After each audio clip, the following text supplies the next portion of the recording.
রাজধানীর স্বামীবাগ থেকে যোগ দিচ্ছেন সহকর্মী শওকত মঞ্জুর শান্ত। শান্ত, কেমন দেখছেন রথযাত্রার আনুষ্ঠানিকতা? বিস্তারিত জানাবেন আমাদের।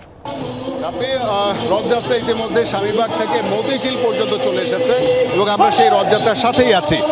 বলতে হবে যে আজকের দিনটি সনাতন ধর্মাবলম্বীদের কাছে বিশেষ গুরুত্বপূর্ণ এবং তারা আজকের দিনটাতে স্বাভাবিকভাবেই চেষ্টা করেন যাতে তাদের আনন্দ আয়োজন চলমান থাকে।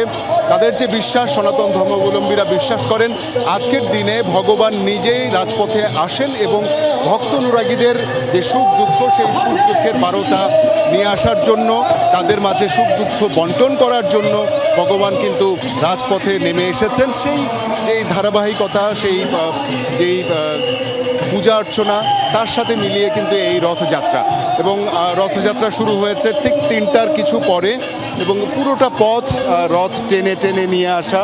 একই সাথে রথের মাঝামাঝি যে অংশটা, সেই অংশটাতে ভক্ত অনুরাগীরা কিন্তু তাদের যে বর্ণাঢ্য আয়োজন, সেই আয়োজন তারা রেখেছেন।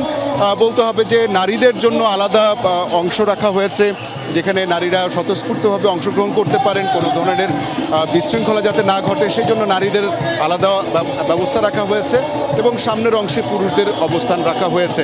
স্বাভাবিকভাবে বলতে হবে যে পুণ্যার্থী যারা অপেক্ষমান রয়েছেন রাস্তার দুধারে তারা অপেক্ষা করছেন এবং যখনই রথ এগিয়ে আসছে তখনই কিন্তু তারা সবাই প্রণাম করছেন, ভগবানের কাছে প্রার্থনা করছেন, সকল মিলে প্রত্যাশা করছেন যেন সুখী সমৃদ্ধ একটি জাতি গঠন করতে পারি আমরা।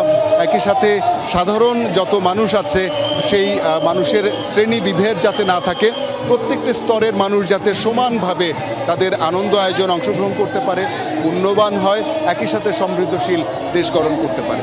রাবি। শান্ত, আপনাকে ধন্যবাদ।